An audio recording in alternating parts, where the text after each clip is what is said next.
Hello dear students. तो आज हम लोग जो स्टार्ट करेंगे एक्सरसाइज 3.3 के जो क्वेश्चन रह गए थे दो, उन क्वेश्चनों के बारे में डिस्कस किया जाएगा। और इसके बाद जो है आपको इन्वर्स के बारे में बताया जाएगा। आप लोग इन्वर्स किस तरीके से निकालेंगे, आव्यूह का इन्वर्स किस तरीके से निकाला जाएगा, इस बारे में भी डिस्कस किया जाएगा। तो सबसे पहले जो हम लोग डिस्कस करेंगे एक्सरसाइज 3.3 के क्वेश्चन नंबर 11 से। देखिए क्वेश्चन नंबर 11 में आपका क्या लिखा हुआ था, ज़रा ध्यान दीजिएगा भाई। कह रहा है कि यदि ए तथा बी समान कोटि के सममित अवयव हों, यदि ए तथा बी समान कोटि के सममित अवयव हों तो ए बी माइनस बी ए क्या होगा। ऑप्शन दिए हुए हैं, कह रहा विषम सममित अवयव है, सममित अवयव है, शून्य अवयव है, तत्समक अवयव है। ठीक, तो इस प्रकार से हमें चार जो है ऑप्शन दिए जा रहे हैं, इनमें से एक आपका करेक्ट है, वो हमें बताना है। तो अब ज़रा हम देख ये लेते हैं भाई सबसे पहले कि हमसे कहा जा रहा है कि ए और बी समान कोटि के सममित अवयव हैं, दोनों की कोटियां भी समान हैं और दोनों सममित अवयव हैं। ठीक, दिया गया है हमें ए तथा बी समान कोटि के सममित अवयव हैं। ठीक, इसका मतलब क्या हो गया कि यदि हम लोग ए डैश निकालेंगे तो वो ए के बराबर आएगा, और यदि बी डैश निकालेंगे तो वो बी के बराबर आएगा। ए डैश ए के बराबर आएगा, बी डैश बी के बराबर आएगा। ठीक, सममित अवयव का मतलब यही हो गया, और दोनों की कोटियां भी समान हैं। ठीक, ये बात क्यों दी जा रही है, इसके लिए जरा भी हम लोग भाई आगे देखते हैं भाई क्या होगा। तो कह रहा कि ए बी माइनस बी ए कैसा होना चाहिए, हमारा ए बी माइनस बी ए कैसा होना चाहिए, ए बी माइनस बी ए। देखिए इसलिए आपको ये भी दिया जा रहा था कि कोटियां समान हैं, क्योंकि यदि कोटि समान नहीं होगी तो अवयवों को हम आपस में जोड़ घटा नहीं सकते हैं। अवयवों को आपस में जोड़ने घटाने के लिए ये बात निश्चित है कि उनकी कोटियां समान होनी चाहिए, तो इसीलिए दिया गया था कि इनकी कोटि भी समान है। चलिए, तो अब हमें ये देखना है कि ये सममित है या विषम सममित है। तो इसके लिए हमें करना क्या होगा, सममित और विषम सममित निकालने के लिए हमें करना क्या होगा, हमें इसका परिवर्त निकालना होगा, ए बी माइनस बी ए का परिवर्त निकालना होगा। फिर हम देखते हैं कि ये किस प्रकार का अवयव होगा। तो हमने इसका निकाला परिवर्त। देखिए सभी को बताया जा चुका है बहुत पहले ही कि यदि हम लोग a प्लस बी का डैश निकालते हैं तो वो a dash plus B dash के बराबर होता है। यदि a माइनस बी का डैश निकालते हैं तो वो a dash minus B dash के होता है।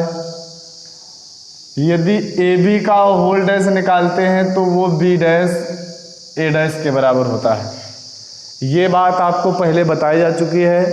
ठीक, इसको आप नोट करते रहिए। तो हमें ये समझ लीजिए आपका ए दिया हुआ है, ये आपका बी दिया हुआ है। इसका हमें करना क्या है, इसका हमें परिवर्त निकालना है। तो चलिए, जब हमें इसका परिवर्त निकालना है तो हम लोग करेंगे क्या भाई, इस फार्मूले का यूज करेंगे। इस फार्मूले के अनुसार ये आ जाएगा ए बी डैश माइनस का B A dash, A B dash minus का बी ए डैश हो जाएगा। अच्छा, अब आपको ये भी पता है कि जो ए बी का डैश होता है वो बी डैश ए डैश के बराबर होता है। तो हमने इसको लिख लिया आकर के भाई बी डैश ए डैश, ये देखिए किसके बराबर आ जाएगा भाई, ए डैश बी डैश के बराबर हो जाएगा, उल्टा हो जाएगा ना। बाकी ये हमें पहले से ही पता है कि जो ए डैश है वो ए के बराबर है, जो बी डैश है वो बी के बराबर है। तो जहाँ पर ए डैश आया है वहाँ हम लोग ए रखेंगे, जहाँ पर बी डैश आया है वहाँ पर हम लोग बी रखेंगे। तो बी डैश की जगह पर बी लिख लिया, ए डैश की जगह ए लिख दिया, ए डैश की जगह ए लिख दिया, बी डैश की जगह बी लिख दिया। आया क्या हमारा B A minus A B. यदि हम इससे माइनस चिन्ह कॉमन कर लें तो आ जाएगा क्या हमारा ए बी माइनस बी ए। किसको हल किया हमने भाई, ए बी माइनस बी ए के डैश को जो हमने हल किया तो वो हल करने पर हमें इस प्रकार से मिला है। देखिए कहा गया था कि यदि हम लोग किसी अवयव का परिवर्त निकालते हैं और वो वही अवयव आए परंतु ऋणात्मक आ जाए तो इस प्रकार का अवयव कैसा बताया गया था, विषम सममित अवयव होता था। विषम सममित अवयव होता था वो। तो यहाँ पर भी हम लोग क्या कहेंगे, आकर के कहेगा किस प्रकार का अवयव है, तो ऑप्शन ए जो है वो आपका करेक्ट हो जाएगा कि ये कैसा होगा, विषम सममित अवयव होगा। विषम सममित अवयव होगा। क्यों? क्योंकि A B minus B A का dash A B minus B A, परंतु कैसा आ गया भाई, ऋणात्मक आ गया, इसलिए हम लोग क्या कहेंगे, ये हमारा कैसा हो जाएगा, विषम सममित अवयव होगा। तो ये थी बात क्वेश्चन नंबर 11 की। इसके बाद हम लोग आगे बढ़ेंगे नेक्स्ट क्वेश्चन की तरफ, क्वेश्चन नंबर 12। ठीक, इसकी तरफ बढ़ेंगे भाई। क्वेश्चन नंबर 12 देखेंगे। 12 नंबर क्वेश्चन क्या लिखा हुआ है आपका,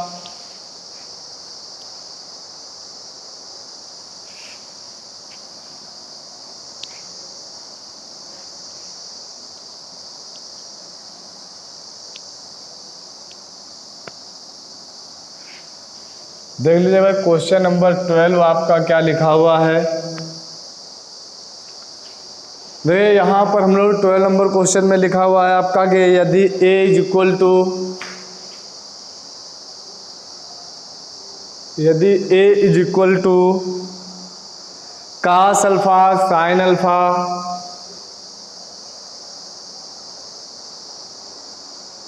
minus sine alpha cos alpha,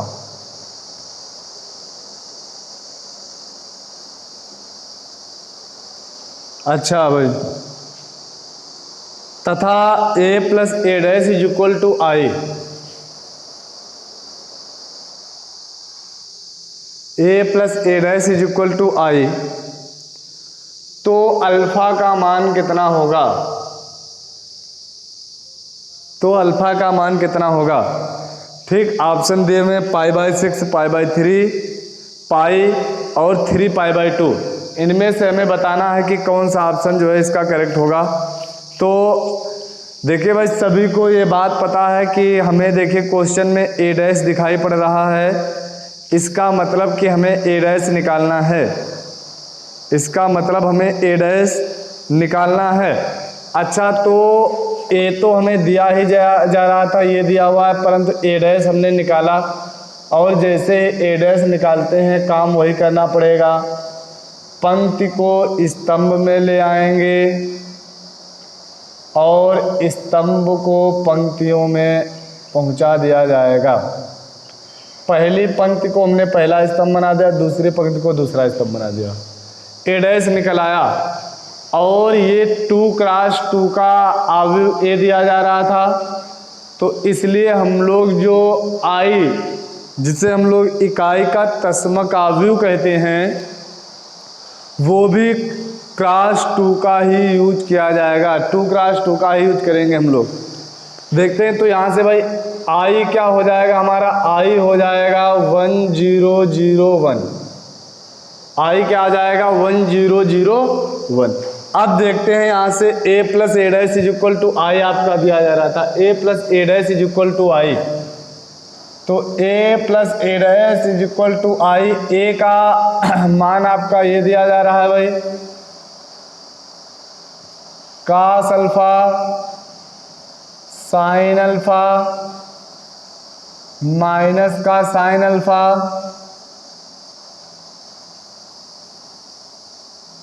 cos alpha, फिर ए डैश आपका है cos alpha sine alpha, sorry minus का साइन अल्फा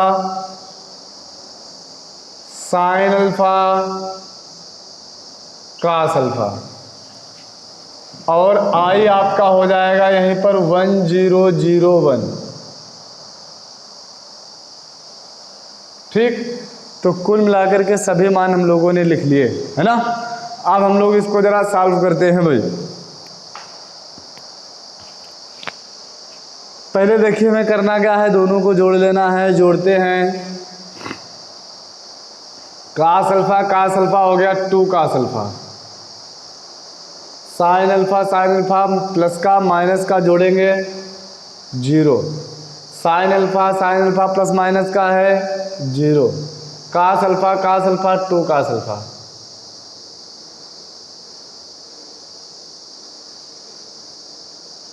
बराबर 1001।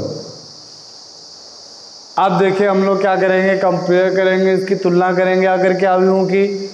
तुलना करने में आपको बताया गया था कि पहली पंक्ति का पहला अवयव इधर पहली पंक्ति के पहले अवयव से बराबर कर लेंगे आकर के।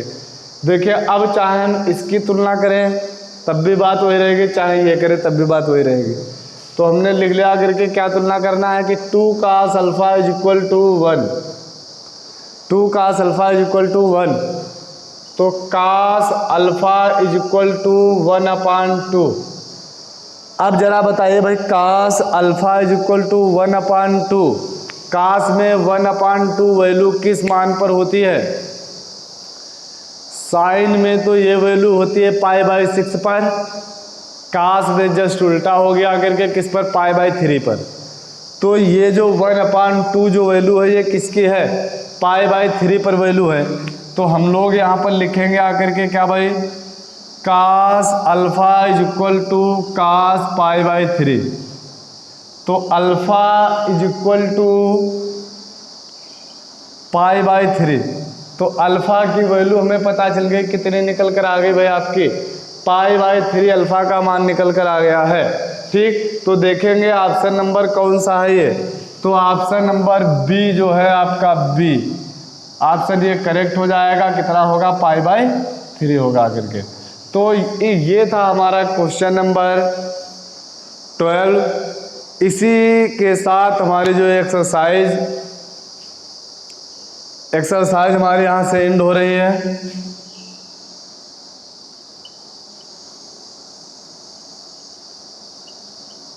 ठीक, एक्सरसाइज यहाँ से हमारी एंड हो रही है। आगे हम लोग जो है पढ़ेंगे अगली एक्सरसाइज 3.4 के बारे में। वहाँ पर हमें जो पढ़ना क्या है, elementary operation transformation of the matrix. ठीक, यानी एलिमेंट्री ऑपरेशन ऑफ मैट्रिक्स हमें पढ़ना है। एलिमेंट्री ऑपरेशन ऑफ मैट्रिक्स का मतलब हो गया प्रारंभिक रूपांतरण या प्रारंभिक संक्रिया कह लें किसकी, आव्यूह की। तो आव्यूह की हमें प्रारंभिक संक्रिया के बारे में पढ़ना है। देखिए वहाँ पर हम लोगों को करना क्या है, सबसे पहले ये देख लेना है कि हमें क्या करना होगा, आव्यूह का सबसे पहले व्युत्क्रम निकालना है। तो हमें वहाँ पर चेक ये करना होगा कि कौन सा आव्यूह व्युत्क्रमणीय है, यानी किसका व्युत्क्रम संभव है और किस आव्यूह का व्युत्क्रम संभव नहीं है। तो सबसे पहले उससे पहले हमें प्रारंभिक संक्रिया पढ़ना है, आव्यूहों की प्रारंभिक संक्रिया, एलिमेंट्री ऑपरेशन ऑफ मैट्रिक्स।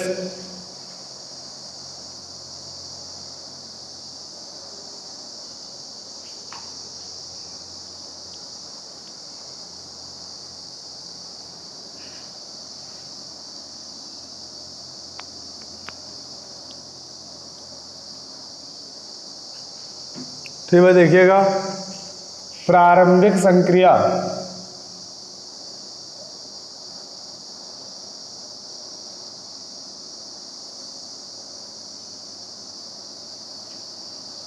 ठीक, प्रारंभिक संक्रिया के बारे में पढ़ना है। तो यहाँ पर हमें सबसे पहले ये देखना, देखिए इसके लिए हम लोग करते क्या हैं, इसके द्वारा हम लोग क्या करेंगे, आव्यूह का व्युत्क्रम निकालेंगे। आव्यूह का व्युत्क्रम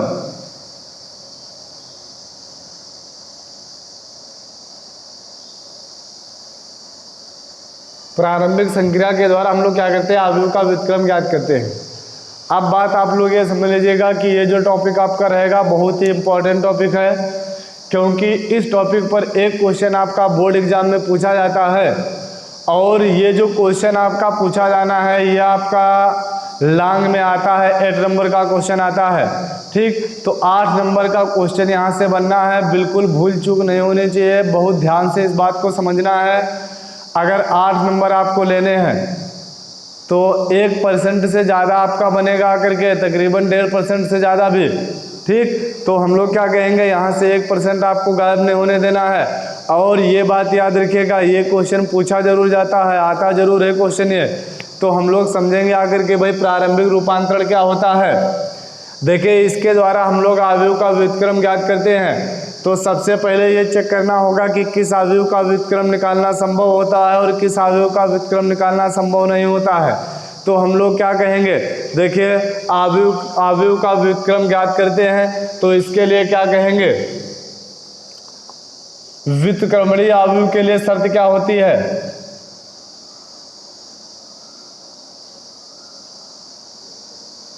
दो प्रकार के अवयव होंगे, एक होगा व्युत्क्रमणीय अवयव, एक होगा अव्युत्क्रमणीय अवयव।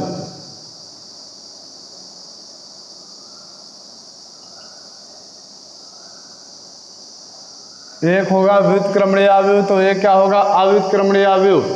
देखिए, व्युत्क्रमणीय अवयव में हम लोग क्या कहेंगे, यदि कोई अवयव दिया जा रहा है, हमें अवयव ए दिया जा रहा है, उस अवयव का यदि हम क्या करें, सारणिक निकालें, उस अवयव को सारणी में प्रदर्शित करके उसका मान निकालें, तो यदि अवयव का सारणिक 0 के बराबर ना है, अवयव 0 का अवयव जो सारणिक है ये 0 के बराबर ना है, चाहे ये अवयव चाहे धनात्मक कोई वैल्यू आ जाए या कोई ऋणात्मक वैल्यू आ जाए, दोनों में से कोई भी चीज़ पता चल जाए, तो उसका हम लोग क्या करेंगे, व्युत्क्रम निकाल लेंगे। व्युत्क्रम संभव होगा, उसका व्युत्क्रम संभव होगा यदि क्या होता है, यदि mod of A is equal to 0 आ जाता है, यानी सारणिक उसका 0 के बराबर आ जाता है, तो उस स्थिति में हम लोग क्या कहेंगे कि व्युत्क्रम संभव नहीं होगा।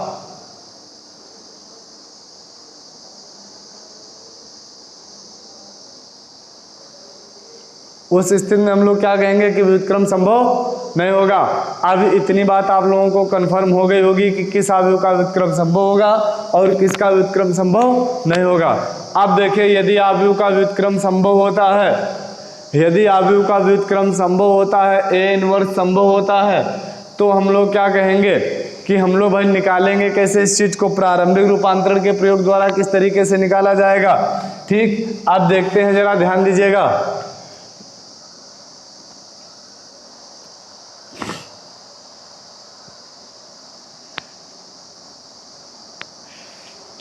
देखिए, यदि आपको कोई क्वेश्चन दिया जा रहा है तो उस अवयव को हम लोग क्या करेंगे, ए के बराबर मान लेंगे। ठीक, उस अवयव को क्या करेंगे, ए के बराबर मान लेंगे।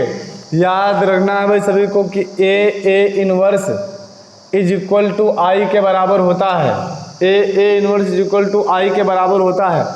यदि यहाँ से ये इनवर्स को इधर पहुँचा जाए तो ये ए बन जाएगा, तो ए इज इक्वल टू क्या बन जाएगा, आई ए बन जाएगा। अब मान लीजिए एग्जाम्पल के लिए हमें कोई क्वेश्चन दिया जा रहा है। ठीक, हमें कोई क्वेश्चन हमने मान लिया दिया जा रहा है हमें 2132 इस तरीके से हमें अगर कोई क्वेश्चन दिया जा रहा है, हमें उसका व्युत्क्रम निकालना है, तो सबसे पहले इसको ए इज इक्वल टू आई ए के रूप में लिखा जाएगा। यहाँ पर हम लोग ए का मान रखेंगे, यहाँ पर आई की वैल्यू उसी के अकॉर्डिंग रख ली जाएगी। ठीक, अगर 3x3 का है तो 3x3 में, 2x2 का है तो 2x2 में, इस ए को ऐसे ही चलने दिया जाएगा। अब यहाँ पर हम लोग करेंगे क्या, संक्रियाओं का यूज करेंगे। पंक्ति या स्तंभों को गुणा करके जोड़ना है, घटाना है, और हमें इधर वाला जो है इसको क्या बना लेना है, इसको आई के बराबर बना लेना है, और ये क्या बन जाएगा हमारा ए इनवर्स, और इधर वाला जो भी आ जाएगा ये ए इनवर्स हो जाएगा। जो भी आ जाएगा वही हमारा इसका क्या हो जाएगा, व्युत्क्रम हो जाएगा। तो कुल मिलाकर के हमें ये सीखना है, ये बात आपको सीखने को मिलेगी नेक्स्ट वीडियो में। तब तक के लिए फ़िलहाल आज के वीडियो में इतना ही। अब मिलते हैं नेक्स्ट वीडियो में नए टॉपिक के साथ।